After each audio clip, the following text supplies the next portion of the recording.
నమస్తే అండి, నేను మీ doctor Shruti, consultant and fertility expert at 49 hospitals, LB Nagar branch.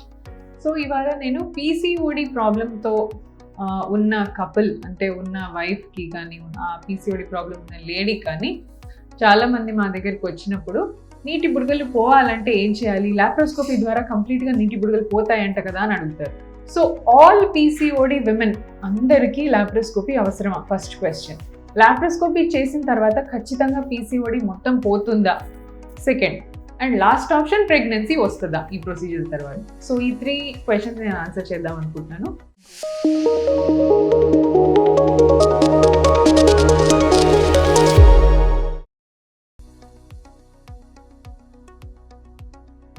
So first thing, laparoscopic drilling అందరు పీసీఓడి వాళ్ళకి అవసరమా?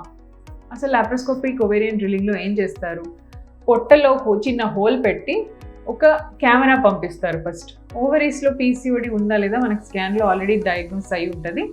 ఒకసారి కెమెరా త్రూ కూడా చూసుకుంటారు. సో ఓవరీస్ అలానే బల్కీగా మల్టిపుల్ ఫాలికల్స్ ఉన్నట్టు కనిపిస్తే ఈ లాప్రోస్కోపీ త్రూనే ఆ సిస్ట్లు, ఎక్స్ట్రా ఫాలిక్యులర్ ఫ్లూయిడ్ అంతా పంక్చర్ చేస్తారు. జస్ట్ వాటిని బర్స్ట్ చేస్తారు అంతే. సో దీన్ని లాప్రోస్కోపిక్ ఓవేరియన్ డ్రిల్లింగ్ అంటారనమాట. సో దీంట్లో ఈచ్ ఓవరీ పైన 4 పంక్చర్స్ అవుతాయి. రైట్ ఓవరీ మీద 4 పంక్చర్స్, ఎక్కడైతే బాగా బల్జ్ ఉంటుందో హైయెస్ట్ పాయింట్లో ప్రిక్ చేస్తారనమాట. సో బోత్ ఓవరీస్కి 4 పంక్చర్స్ చేస్తారు. ఎక్కువ పంక్చర్స్ కూడా చేయకూడదు.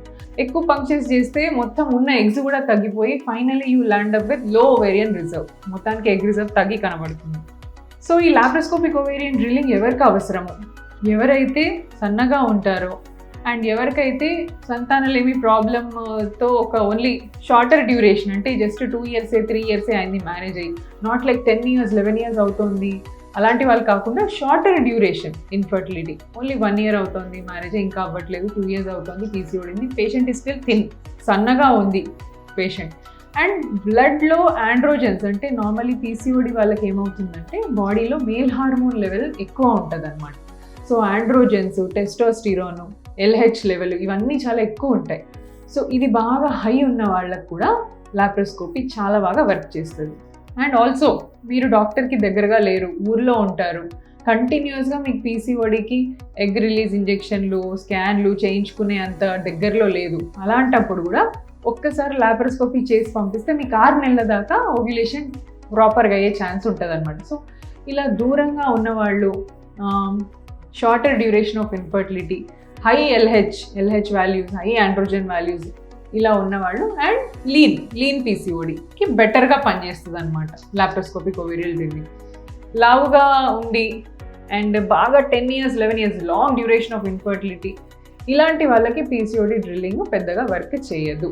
సో డ్రిల్లింగ్ చేసిన తర్వాత మనకు maximum output, maximum result 4 to 6 months లోపు కనపడాలండి. సో డ్రిల్లింగ్ చేసిన ఇమ్మీడియట్గా మనం కాజ్ చేసిన ఇంజురీ వల్ల మంచి గ్రోత్ ఫ్యాక్టర్స్ ప్రొడ్యూస్ అవుతాయి. ఇప్పుడు మనకి దెబ్బ తాకితే వెంటనే కొత్త స్కిన్ వచ్చేస్తుంది. ఎలా? బాడీ గ్రోత్ ఫ్యాక్టర్స్ అక్కడికి పంపిస్తుంది, గ్రోత్ ఫ్యాక్టర్స్ ద్వారా కొత్త స్కిన్ ఫామ్ అవుతుంది. అలానే ఓవరీని కూడా మనం పంక్చర్ చేసినప్పుడు థర్మల్ ఇంజురీ అయ్యి కొత్త గ్రోత్ ఫ్యాక్టర్స్ వచ్చి మంచిగా ఓవ్యులేషన్ అయ్యే ఛాన్సెస్ తర్వాత బాగుంటాయి అన్నమాట.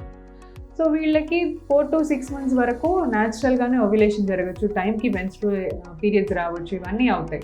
బట్ 6 months 7 months అయిపోయింది, still there is no result అన్నప్పుడు మళ్ళీ లాప్రోస్కోపిక్ ఓవేరియన్ డ్రిల్లింగ్ ఇంకా దాని ఎఫికసీ అయిపోయినట్టు. Maybe you have to think of other options. ఇంకా సో తర్వాత ఆప్షన్స్ ఏముంటాయి? IVF ప్లాన్ చేసుకోవడము, లేదా ఒబీస్గా ఉన్న వాళ్ళకి ఎలాగో లాప్రోస్కోపీ పనిచేయదు కాబట్టి life style, weight loss, exercise బాగా ప్లాన్ చేసి IVF ప్లాన్ చేసుకోవడము లాస్ట్ ఆప్షన్ అనమాట.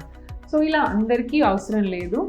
అండ్ డ్రిల్లింగ్ చేసినప్పుడు సిస్ట్లు కొంచెం తగ్గుతాయి, హార్మోన్ లెవెల్స్ తగ్గుతాయి కాబట్టి న్యాచురల్గా మీకు పీరియడ్స్, ఓవ్యులేషన్ అయ్యే ఛాన్స్ బాగుంటుంది.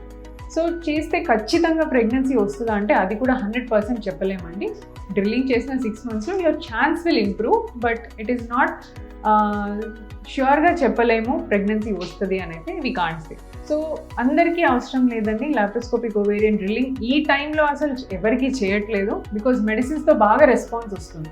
సో మెడిసిన్స్తో రెస్పాన్స్ అవ్వని వాళ్ళని కూడా లాప్రోస్కోపీ చేస్తామన్నమాట. సో మనకు వచ్చిన ఈ సైన్స్, మనకు అడ్వాన్స్మెంట్ అయిన ఈ మెడిసిన్స్, ఇంజెక్షన్స్ ద్వారా చాలామంది పీసీ వాళ్ళు కన్సీవ్ అవుతున్నారు. సో డ్రిల్లింగ్ ఇప్పుడు ఒక one of the last option లాగానే చూస్తున్నాం అన్నమాట. Thank you.